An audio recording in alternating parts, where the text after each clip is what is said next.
औरंगजेब राजमोह और राजमद में अंधा है। हम उसे और उसकी आत्मा को जागृत करना चाहते हैं। ये जागृति केवल उसके पश्चाताप की आंच में तपने से हो सकती है। कमजर्फ! बादशाह के साथ बदसलूकी करने का अंजाम जानते हो? अपनी आवाज नीचे कीजिए, वरना हमें आपको हमेशा के लिए चुप कराने में एक पल लगेगा। तो रुक क्यों गए? खत्म करो हमें। तुम्हारे पास हमें खत्म करने का इससे अच्छा मौका फिर कभी नहीं आएगा। हमारे स्वामी जी कहते हैं कि शत्रु को नहीं, शत्रुता को मिटाना है।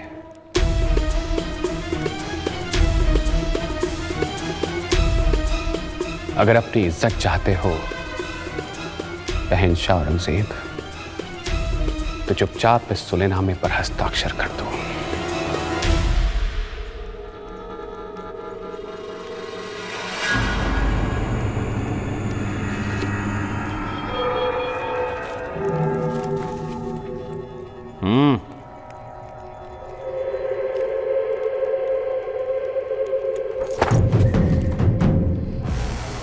तुम्हारी ये चाल तुम्हें बहुत महंगी पड़ेगी।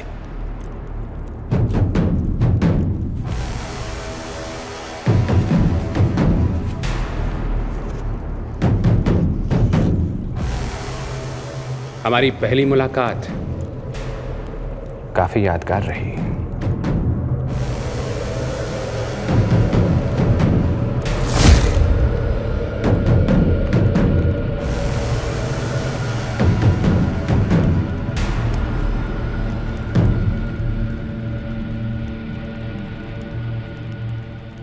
ऐ सुख शब्दातीत के क्यों करावे जुबान, वाले से बुढ़ापे लग मेरे सिर पे खड़े सुभान।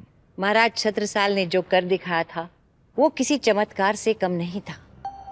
मानो एक पत्थर फेंक के आकाश में छेद कर दिया था। पूरे बुंदेलखंड का सर गर्व से ऊंचा हो गया था। जिस दिलेरी से महाराजा छत्रसाल ने वाक युद्ध में बादशाह औरंगजेब का सामना किया और उसे उसी की भाषा में सबक सिखाया, वो अपने आप में बहुत बड़ी उपलब्धि थी। बिना निर्दोषों का खून बहाए महाराजा छत्रसाल ने औरंगजेब को उसी के दंगल में पटकनी दे दी थी। औरंगजेब इस हार से बहुत खिन्न था। वो पागल हो जाने की हद तक क्रोधित था। मगर इधर बुंदेलखंड में छत्रसाल पर फूलों की बारिश हो रही थी।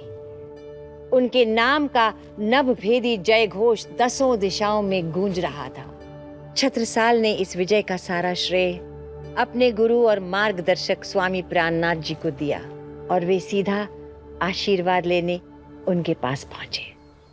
महाराजा वीर छत्रसाल की जय! महाराजा वीर छत्रसाल की जय!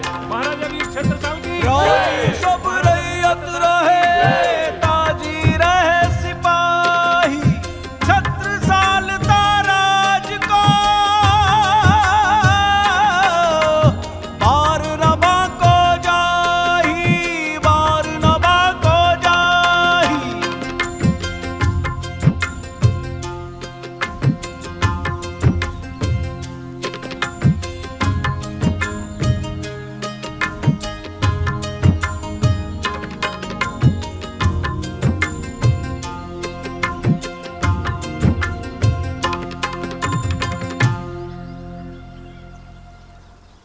इतिहास रचा है मेरे छत्ता ने। क्या आशीर्वाद दूं तुम्हें? मेरे शरीर का रोम रोम तुम्हें आशीष देता है। तुम्हारी यश कीर्ति सदा बनी रहे। हमने वही किया जो आपने कहा था। शठे शाठ्यम समाचरित, दुष्ट के साथ उसके जैसा ही व्यवहार करना चाहिए। इसके अतिरिक्त और कोई मार्ग भी तो नहीं था। औरंगजेब जैसे अज्ञानी की यही दुर्दशा होनी थी। आपने भी तो उसे समझाने का प्रयास किया था ना स्वामी जी? किया था। हम प्रेम और सौजन्य की भाषा बोल रहे थे, जिसमें वो निरक्षर है। निर्दोष लोगों को मारकर आप कहते हैं कि हम खुदा के सच्चे बंदे हैं। सच्चा मुसलमान सब पर मेहरबान होता है, बिना कारण किसी का रक्त नहीं बहाता। मेरी विनती है आपसे, दक्कन पर चढ़ाई करने की योजना को रद्द कर दीजिए। दुर्बल पर अत्याचार अन्याय है, अधर्म है।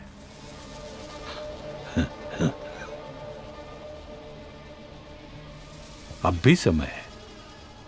एक क्षण रुककर अपने आप को, अपनी आत्मा को परखिए, उसकी सच्चाई को जानिए। तभी आपको अपने अस्तित्व का सही उद्देश्य पता चलेगा। आपका शुभचिंतक प्राणनाथ। इसीलिए कहते हैं, जिसे जो बोली समझ आती है उससे उसी भाषा में बात करनी चाहिए। और हमने वैसा ही किया। वो बुंदेलखंड की तरफ नजर उठाकर देखने की जुर्रत नहीं करेगा। तड़प रहा है वो, उसके मन की पीड़ा ने उसे एक घायल शेर की भांति बना दिया है। तुम्हें उससे सतर्क रहना है छत्ता।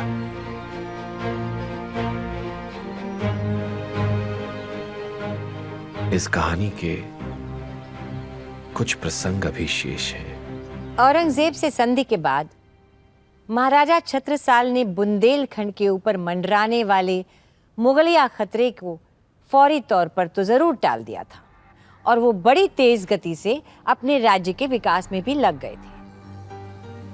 वो ये भली भांति जानते थे कि नीति बिन जाने भूप और बिन पानी कूप समान होते हैं। यानी जो राजा नीति का जानकार नहीं है वो बिन पानी के कुएं के समान होता है। उनकी तर्क वितर्क की शक्ति, उनका धर्म ज्ञान, न्यायप्रियता और नेक नीतियों के किस्से दूर दूर तक फैल गए थे। इसलिए बहुत दूर दूर से लोग उनसे न्याय की गुहार लगाने आते थे। उनके दरबार में गरीब दुखियारों की भीड़ लगी रहती थी। महाराजा छत्रसाल भी स्वामी प्राणनाथ जी के मार्गदर्शन और सलाह से आम जनता की परेशानियों को दूर करने में लगे रहते थे। बाघ बकरी एक संग चरें, करे न कोई किसी सो बैर, पशु पंखी सुख से चरें चुगे, छुट गयो सबको जहर। महाराज, मैं अकेली विधवा 3 बच्चों को कैसे संभालूंगी महाराज?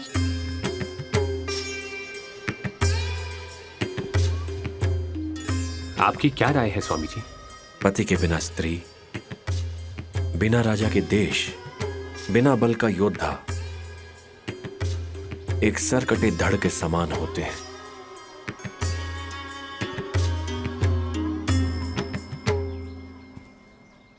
अर्थ देकर हम आपकी सहायता कर सकते हैं, लेकिन वो जीवन भर के लिए पर्याप्त नहीं होगा। धन से ज्यादा आपको आवश्यकता है एक साथी, एक सहारे की, अपने और अपने बच्चों के लिए। तो यदि आप पुनर्विवाह करना चाहें तो हमारी तरफ से कोई रोक नहीं है।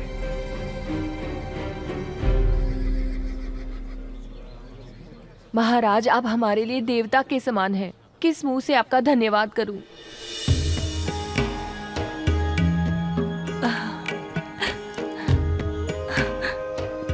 ये क्या कर रही हैं आप? हम चाहेंगे कि आपका फिर से घर बसे। आपके विवाह में जो भी खर्चा हो वो राज्य उठाएगा। आपको किसी और चीज की जरूरत हो तो निसंकोच कहिएगा। हमारी पुश्तैनी जमीन को हथियाने के लिए हमारे चाचा ने हमारे पिताजी को मार दिया। हमें न्याय चाहिए महाराज, न्याय चाहिए। कहाँ है आपके चाचा? वो पैरवी के लिए आ रहे थे महाराज, पर रास्ते में ही चल बसे। ये कैसे हुआ? हम बहुत दूर से आए हैं महाराज। यहाँ पहुंचते पहुंचते 1 महीना लग गया है।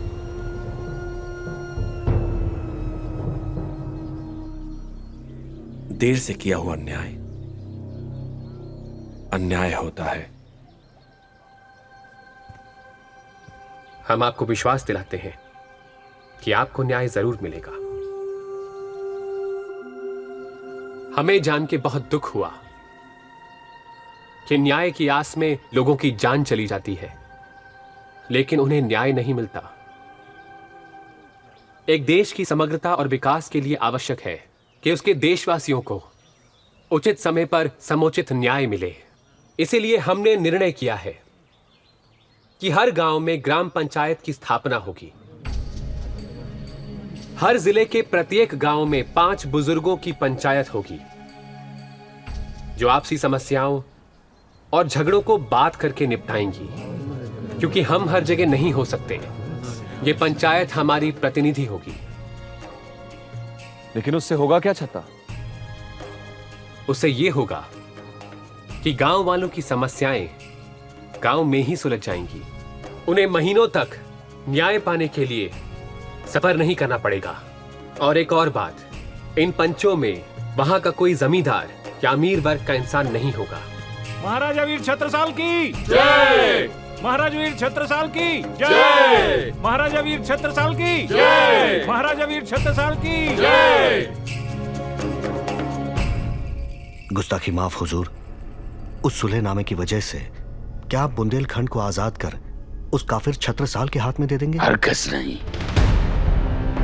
दिल्ली सल्तनत ऐसे किसी सुलहनामे को नहीं मानती। अब उस सुलहनामे पर बुंदेलखंड की तबाही की इबारत लिखी जाएगी, और वो भी छत्रसाल के खून से। औरंगजेब को देखकर लगता था कि वो अब शांत हो चुका है, पर ये तो तूफान के पहले की शांति थी। उसके दिल में महाराजा छत्रसाल के लिए बदले की आग और भी तेज हो गई थी। वो घात लगाए बैठा था और सही मौके की तलाश में था। वक्त का पहिया आगे बढ़ता गया। कुछ समय बाद एक मौका आया। औरंगजेब ने शेर अफगान खान को तलब किया। उसने पहले तो मार मार कर शेर अफगान खान की खाल उधेड़ दी और बाद में इस शर्त पे जिंदा छोड़ दिया कि इस बार उसे छत्रसाल को मार कर ही वापस आना है। नामाकुल, नामर्द, निकम्मे, तेरी बोटी बोटी काट के कुत्तों को खिलवा दूंगा। माफ कर दीजिए जहांपना, बस एक मौका और दे दीजिए हमें। इस बार अगर छत्रसाल का सर ना लेकर आए तो हम अपना सर काट कर आपके कदमों में रख देंगे। अगर इस बार तू नाकामयाब हुआ, याद रख, तेरी खोल को खींच के भूसा भरवा के तुझे अजायब घर की दीवार पर लटका देंगे।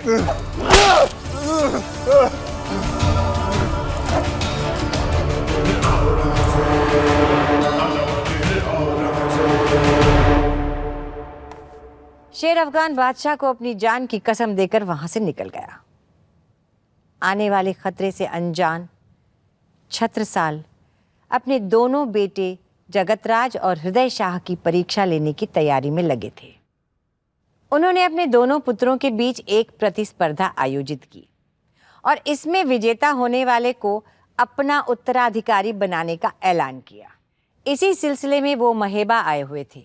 उनकी दोनों रानियां पन्ना जी में थी और प्राणनाथ जी भी गुम्मट जी पन्ना में आसीन थे। अब तुम दोनों को यहां से लेकर उस चौराहे तक इन घोड़ों को दौड़ाना है। वहां 2 खंजर रखे होंगे। उन खंजरों को लेकर तुम्हें यहां वापस पहुंचना है। जो तुम्हें से पहले आएगा वो विजयी होगा। यशस्वी भव।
छोड़ो मुझे। कौन हो तुम लोग? छोड़ो मुझे। कौन हो तुम लोग? तुम जानते नहीं हो तुमने किसको पकड़ा है। तुमने अपनी मौत को दावत दी है। छोड़ो।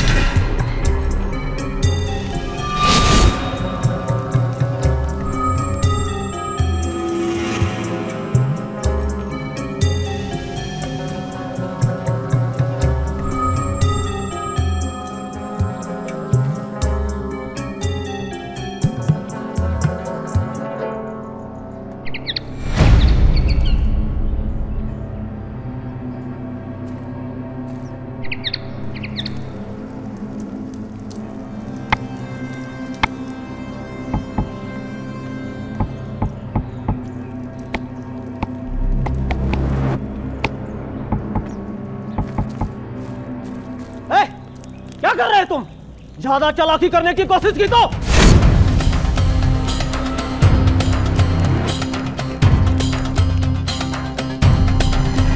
हम ये तो नहीं जानते कि तुम कौन हो और क्या चाहते हो। बस इतना जानते हैं कि अगर हमारे भाई को एक भी खरोंच आई तो हम तुम्हारा वो हाल करेंगे कि तुम्हारे शव को पहचानना भी कठिन होगा। हमारा तुमसे कुछ लेना देना नहीं है। तुम अपने काम से काम रखो। यहाँ से जाओ। जाएंगे जरूर, लेकिन अपने भाई के साथ। और जो बीच में आया वो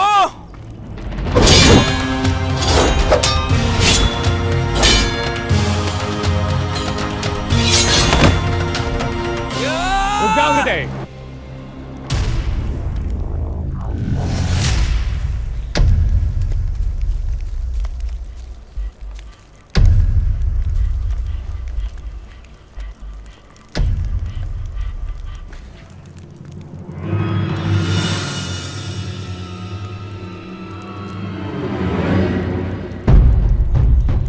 कुछ समझ आया आप दोनों को?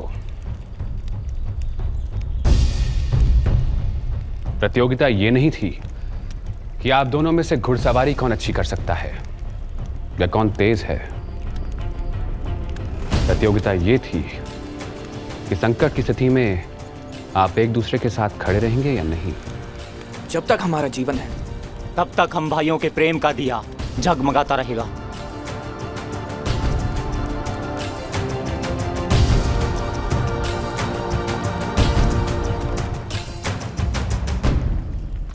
एक पल के लिए तो हमें लगा ये भोला स्वर्ग से धार जाएगा। दाऊजू, हमारे दोनों राजकुमार बल और बुद्धि में परिपूर्ण हैं। एक ने अजीब सी आवाज निकालकर दूसरे को आगाह किया और दूसरे ने पता नहीं कैसे उसकी आवाज का जवाब भी दे दिया। आप हमें बताएंगे आखिर आपने ये सब किया कैसे? ये हम आपको नहीं बता सकते कक्काजू। ये हम भाइयों की गुप्त भाषा है जिसे सिर्फ हम ही समझ सकते हैं। दाऊजू, हमारे राजकुमार गुप्तचर विद्या में भी निपुण हो गए हैं।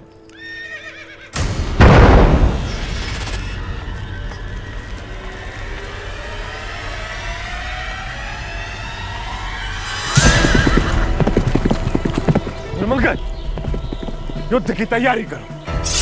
हमला हुआ है। ये शेर अफगान खान की सेना है। इस धूर्त की मृत्यु से फिर यहां खींच लाई है। इनसे जीतना कहीं मुश्किल ना हो जाए। मन के हारे हार है, मन के जीते जीत। हौसले को ये मत बताओ कि मुश्किल कितनी बड़ी है, मुश्किल को बताओ कि हौसला कितना बड़ा है। आजू, हमें हमला करना होगा।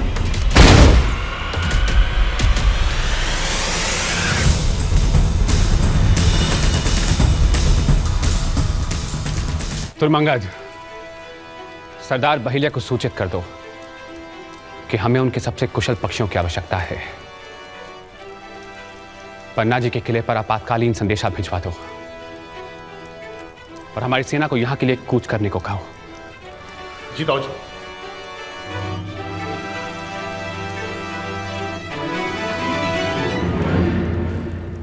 दुश्मन है हजार, हम केवल कुछ, फिर भी पीछे नहीं हटना है। उठाओ हथियार, संभाल लो मोर्चा, हो जाओ तैनात और दिखा दो इन मुगलों को इनकी औकात। बोलो प्राणनाथ प्यारे की जय।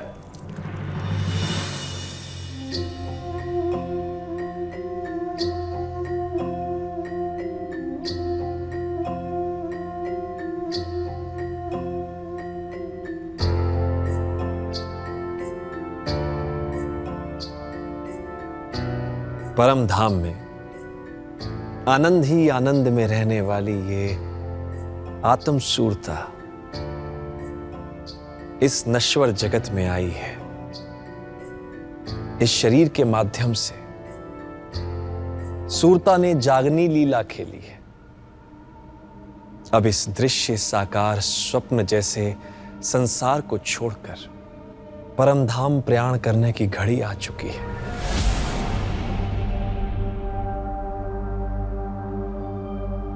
मूल स्वरूप का जागृत होना ही शाश्वत जीवन है।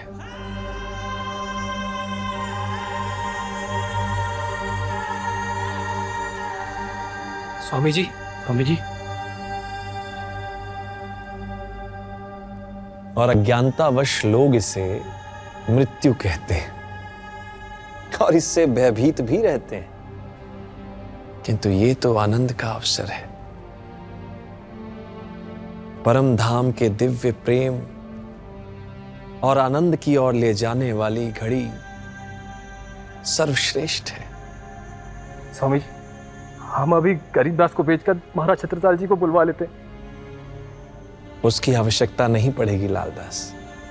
एक सच्चा शिष्य अपने गुरु के नाड़ी के स्पंदन मात्र से खिंचा चला आता है।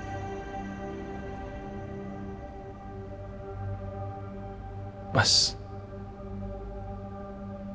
आता ही होगा मेरा चत्ता।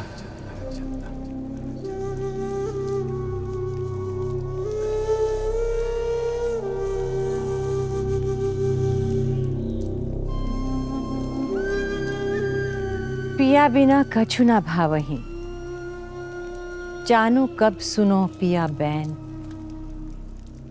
जौलों पियू मुझे ना मिले, तौलों तलफत हूं दिन रैन। दुनिया में सबसे बड़ा रिश्ता आत्मा का रिश्ता होता है। जब दो आत्माओं का संबंध अत्यंत प्रगाढ़ होता है तो दोनों एक दूसरे से मीलों दूर होते हुए भी एक दूसरे के भावों को अच्छी तरह से भांप लेते हैं। चारों ओर शत्रुओं से घिरा होने के बावजूद भी छत्रसाल का मन पन्ना जी जाने का कर रहा था। उन्हें कुछ अजीब सा लग रहा था। उन्हें अचानक अपने पुत्रों, भैया बलदीवान, साथी धुरमंगद और अपने सैनिकों से अधिक स्वामी प्राणनाथ जी की चिंता सता रही थी। उन्हें इस बात का आभास हो रहा था कि उन्हें कुछ भी करके इसी समय अपने प्रिय स्वामी प्राणनाथ जी के पास जाना चाहिए। उनका तन तो यहाँ महेबा में था, मगर आत्मा स्वामी प्राणनाथ जी के पास पन्ना में। छत्रसाल ने भैया बलदीवान से पन्ना जाने की आज्ञा मांगी। बलदीवान ने बड़े भारी मन से उनको 2 सैनिकों के साथ पन्ना भेज दिया। ये पहली बार था जब छत्रसाल किसी युद्ध को पूर्ण किए बिना बीच ही से चले आए, क्योंकि इससे भी कहीं बड़ा युद्ध वहां पन्ना में उनका इंतजार कर रहा था। जगह तो हृदय, आपकी परीक्षा का समय आ गया है। जिंदगी हर किसी को एक मौका देती है इतिहास के पन्नों में अपना नाम दर्ज कराने का। तुम दोनों के लिए अवसर आ गया है। हमें जाना होगा।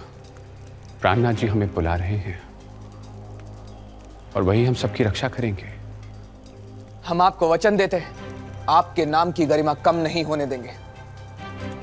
आपकी सारी शक्ति हम अपने भीतर महसूस कर सकते हैं पिताजी महाराज। इस दिन का इंतजार तो हमें कब से था। आप निश्चिंत होकर जाइए। हमें दुश्मन सेना ने घेरा हुआ है छत्ता। हमें बहुत ही होशियारी के साथ यहां से निकलना होगा। हाँ दाऊजू, बाहर मौसम बहुत खराब है और केन नदी भी अपने उफान पर है। ऐसे में आपका अब तूफान क्या, उफान क्या, अब क्या आंधी। हमारे प्राणनाथ प्यारे का बुलावा आया है। पन्ना जी भी वही भिजवा देंगे। विजयी भाव। जय श्री प्राणनाथ।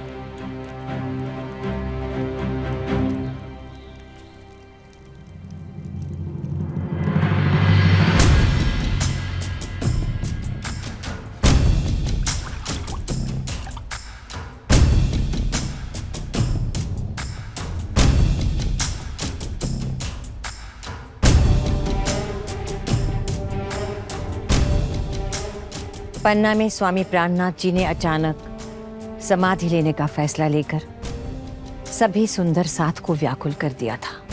उनके अनुसार उनका कार्य इस नश्वर संसार में समाप्त हो चुका था और इसीलिए वे इसे त्यागने वाले थे।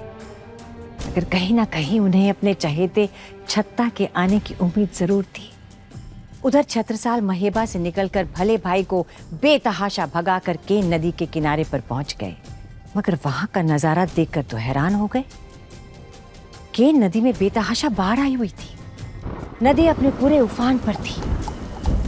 पार करना तो दूर, उसमें घुसना भी मौत को दावत देना था।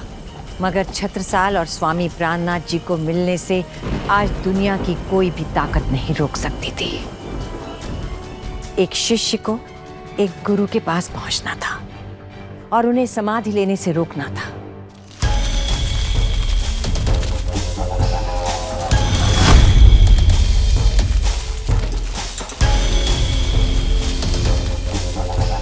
क्या हो रहा है यहाँ पर? कहाँ गायब हो गए सारे के सारे बुंदेले? यहाँ तो कोई भी नहीं है। नामुमकिन, हमें मिलने वाली खबर गलत नहीं हो सकती।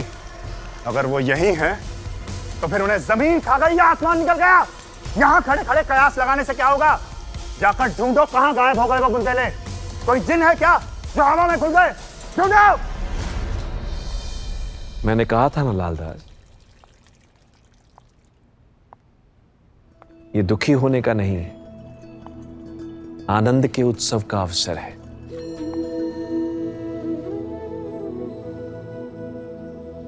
जिस तन के द्वारा जागनी लीला के दौरान कितने सुखमय पलों का रसास्वादन किया, इसके हुक्म से रूह का प्रवेश इस शरीर में हुआ, आज उसी से मिलने का समय आ गया है। इसलिए मैं उदास नहीं, हंसते हुए चेहरे देखना चाहता हूं।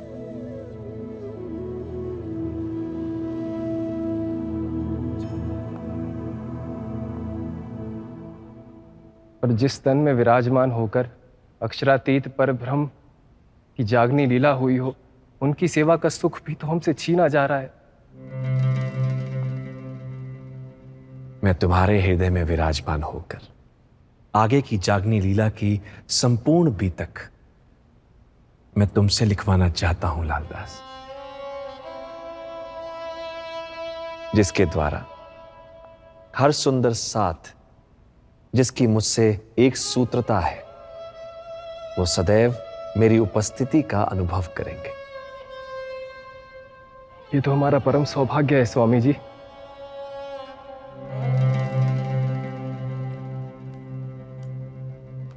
हे परमात्मा, हमारे पति की रक्षा करना। सुशीला, रात होने को है। पता नहीं इस समय वो किस स्थिति में और कहाँ होंगे।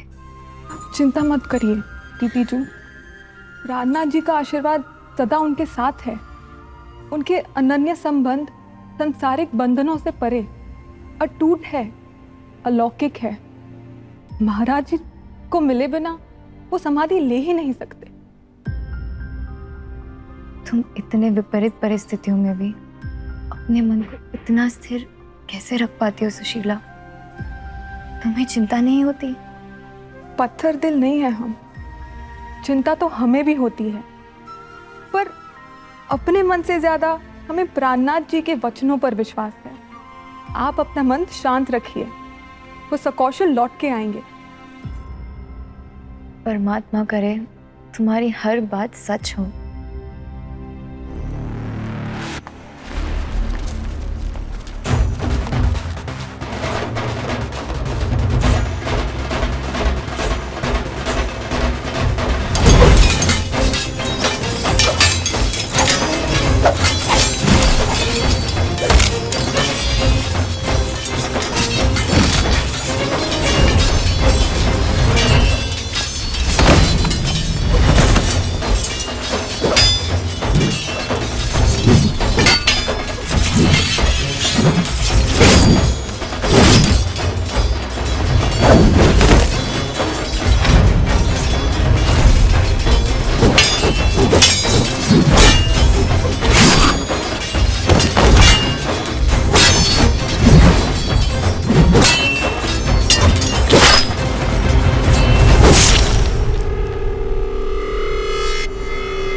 लालदास, ये कुलजम स्वरूप निहित तारतम वाणी अक्षरातीत पार ब्रह्म के प्रेरक बल आवेश द्वारा अवतरित वाणी है। इसका मनन मंथन सब कर पाए, इसीलिए इसे जन जन तक पहुंचाना है। हे प्राणनाथ जी, आपकी आज्ञा का अक्षरशः पालन किया जाएगा।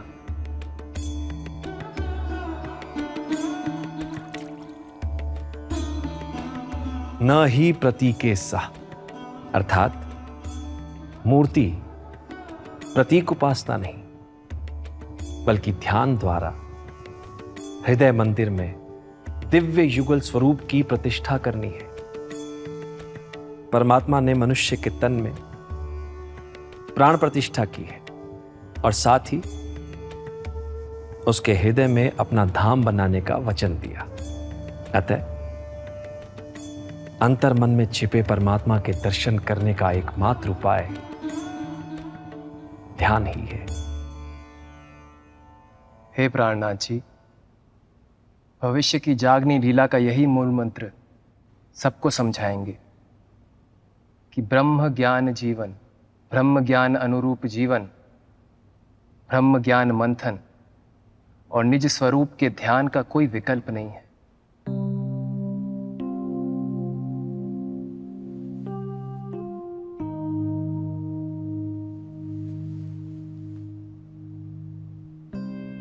छत्रसाल और समय दोनों एक दूसरे से मुकाबला कर रहे थे। कभी कोई आगे होता था तो कभी कोई, और उधर स्वामी प्राणनाथ जी मुस्कुराते हुए अपनी समाधि स्थल की ओर बढ़ चले थे। अब हम धाम चलत हैं, तुम हूजो सबे होशियार, एक खिन की बिलम न कीजिए, जाए घरों करे करार।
मुखड़ा मेट के, या दुनिया यादी, या दुनिया